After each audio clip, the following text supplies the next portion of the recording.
Here we are.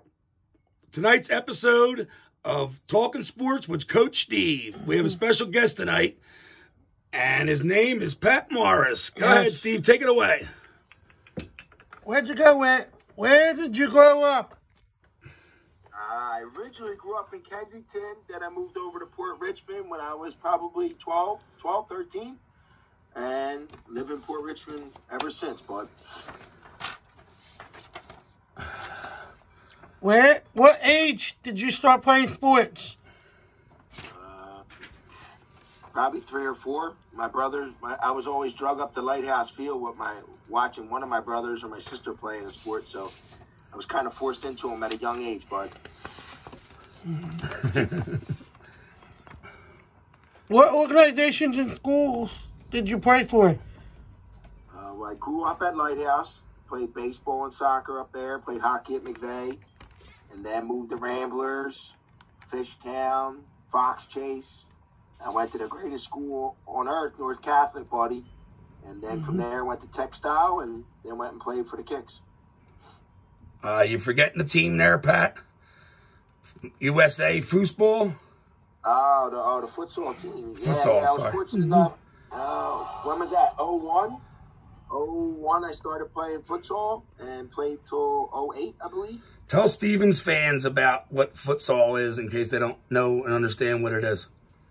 So when I first started playing futsal, nobody really knew what it was. It's basically indoor soccer without boards, though. Because we grew up in the city playgrounds playing with walls, and we played with the fuzzy green ball.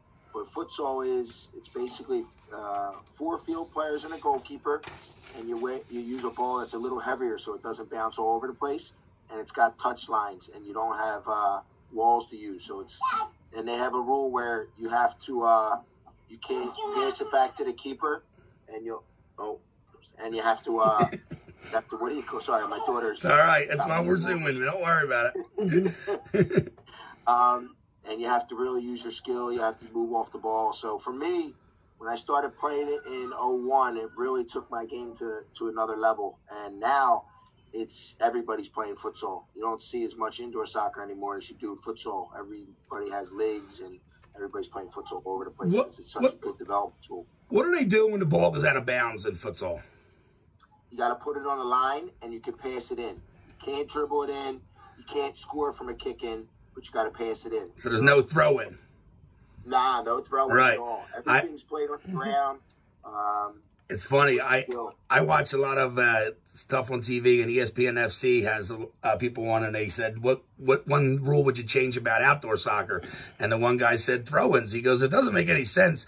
If you got a guy that can throw the ball in, like there was a guy from Lighthouse when I was younger, that he used to practice. His last name was one of the Bates boys, and he used to practice with cinder blocks and throw cinder blocks over his head up at Lighthouse Field.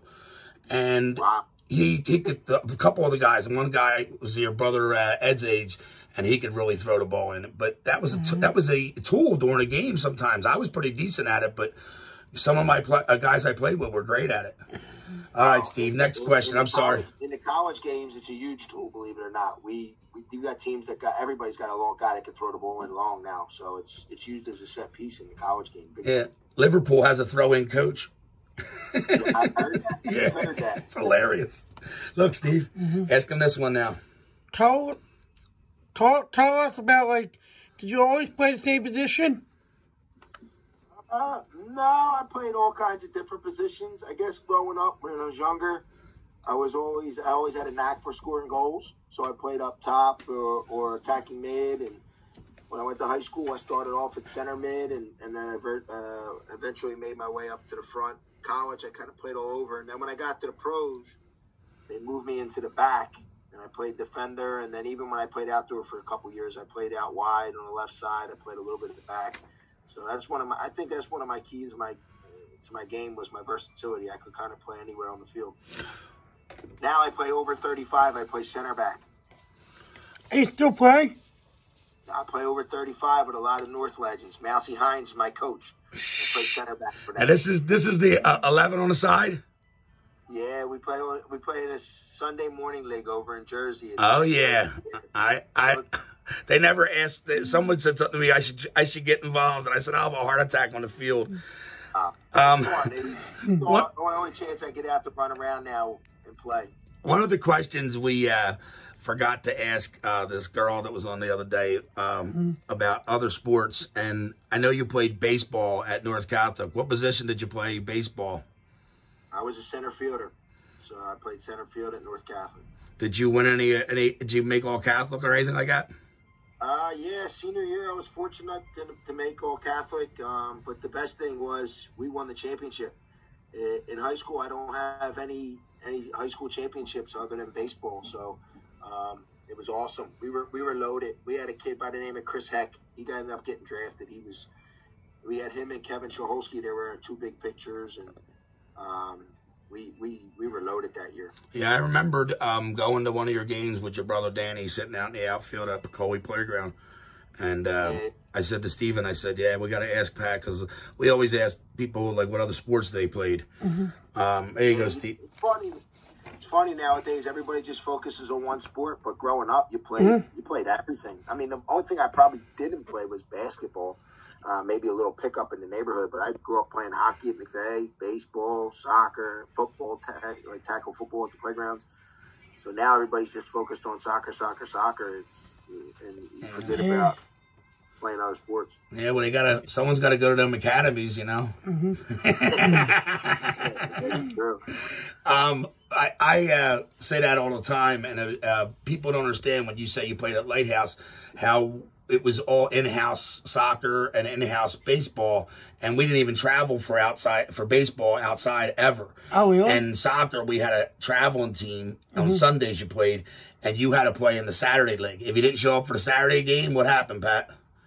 You didn't play. On Sunday. Oh, wow. Yep, so if you thought you were too good for the Saturday league, and the Saturday league, my first coach in soccer, Mr. Morris.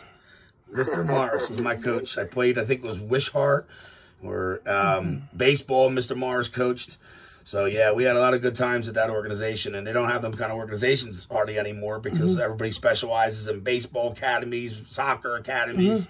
We know people that work at a baseball batting cage there, right there, Steve. Yeah. Oh, the Zolkis. No, Steven works at a different one, Sluggerville. Well, one of those guys used to be involved, but now Steven works at Sluggerville, a good friend of ours. Yeah, Mike used to. I think you know the Gillespies from Joe Gillespie's a cop.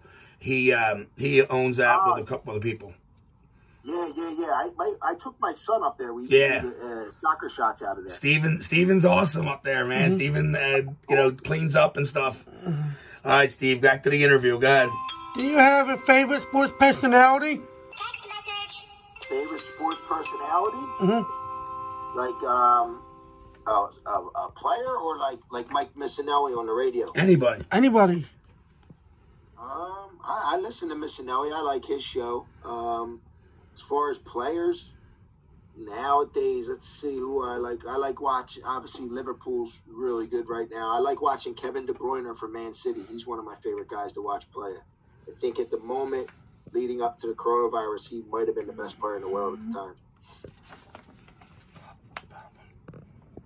I just like watching all sports, Stephen. I'm a homer. I like all the Philly teams. Who was your role model growing up? Growing up? Wouldn't say. I don't know really if I had role model. Growing up in the neighborhood, the first thing you wanted to do was you wanted to play at North Catholic, and that's kind of all we knew. There wasn't really, not that I knew of, there wasn't professional soccer around to really have a role model, and we didn't have EPO games on like they are nowadays.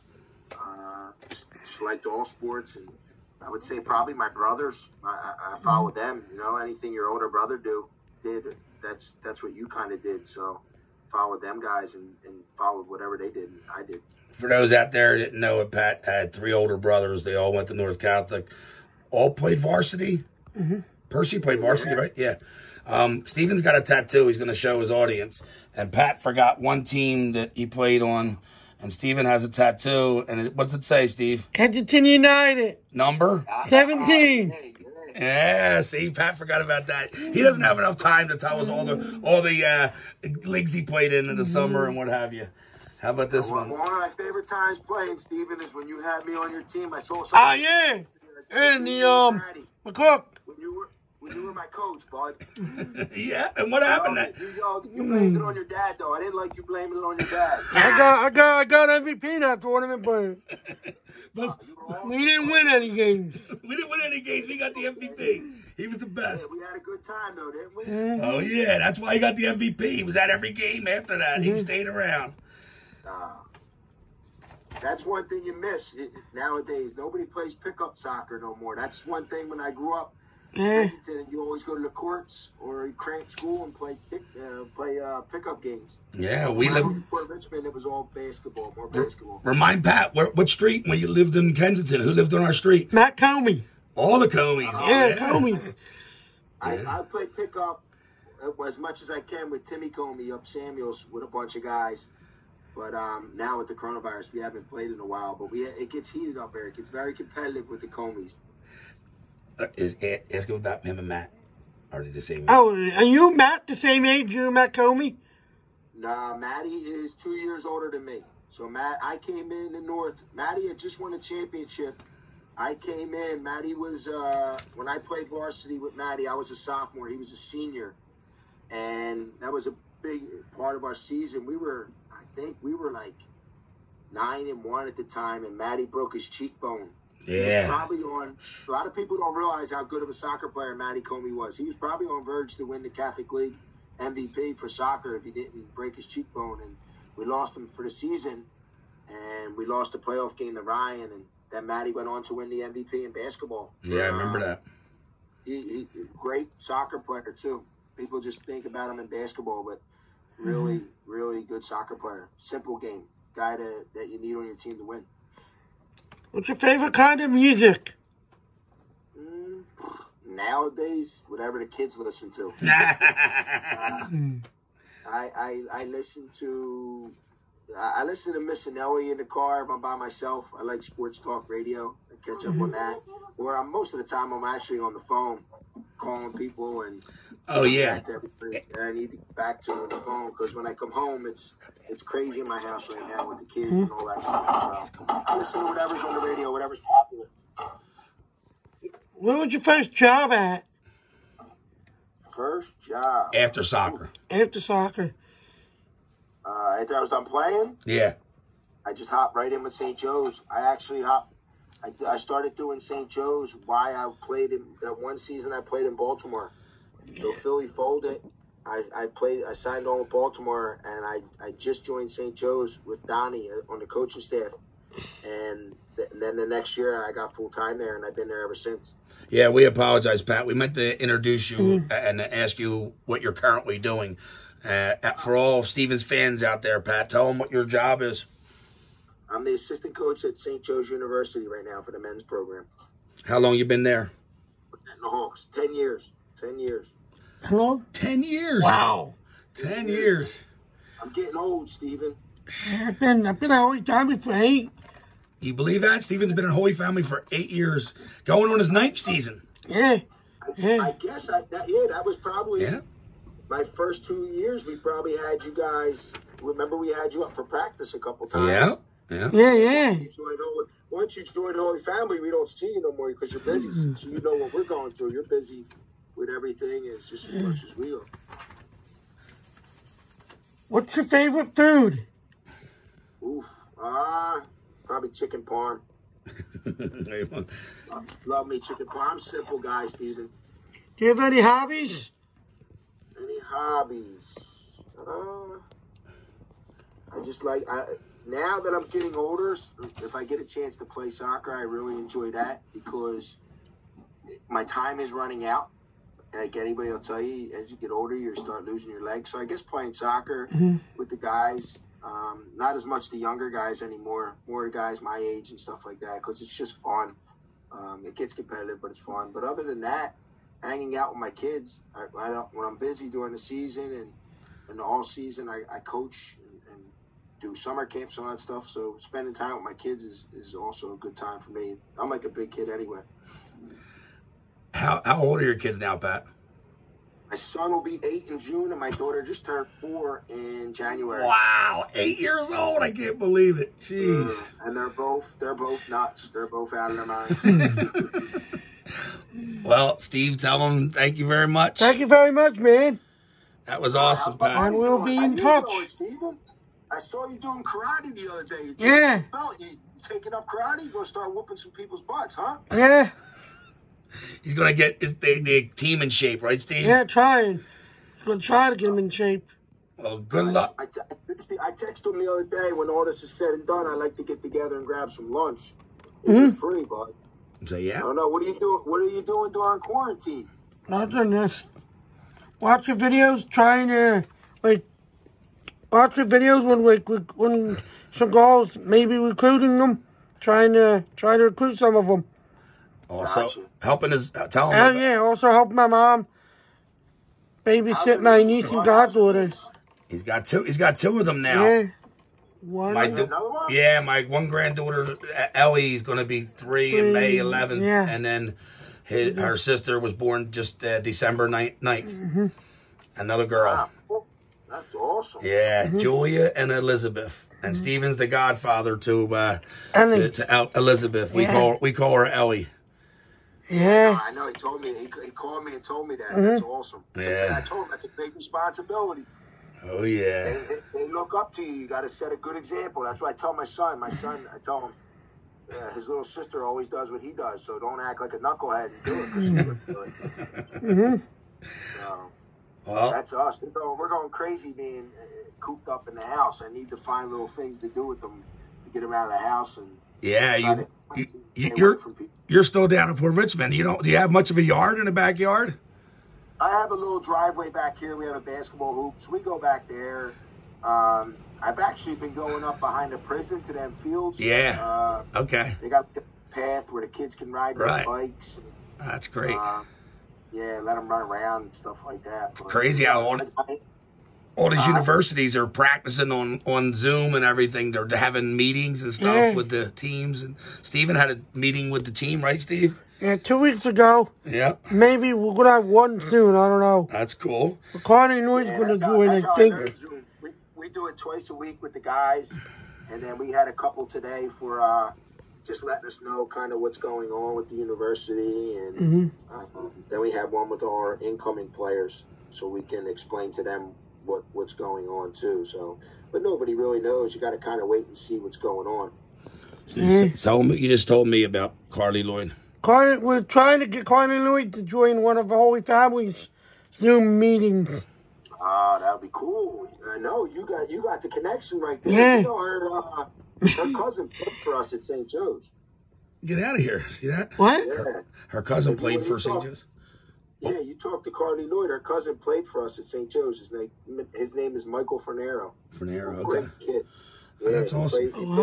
He transferred from Rutgers and played for us. Wow. He just graduated this year. That's awesome. Everybody healthy on your side? Everybody's going good, Pat. Thanks for yeah. asking. Thank you very much. Yeah, everybody's going pretty good. Yeah. All right. Crazy. Pat, well, thanks for everything, man. Yeah, Appreciate man. doing the interview on Zoom. And we're going to say goodbye to Pat. See you, Pat. And we'll say bye to Pat and bye to everybody else. See you, everybody. Take it easy. Take it easy.